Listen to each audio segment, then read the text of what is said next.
Salam əziz qardaşlar. Gördünüz bax belə qızıl yelin heyvanlar satılır. Əksəriyyət belə büyünə sabah doğasıdır.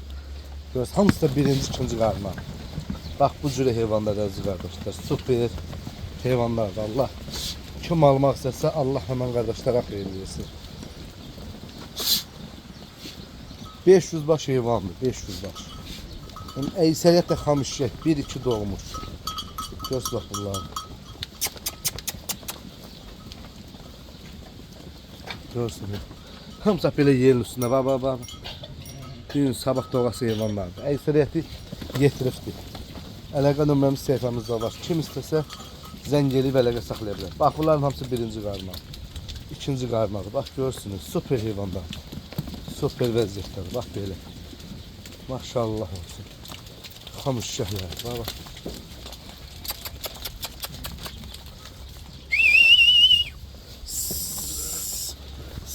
Maşallah. Toğullar görürsünüz. Birinci yer.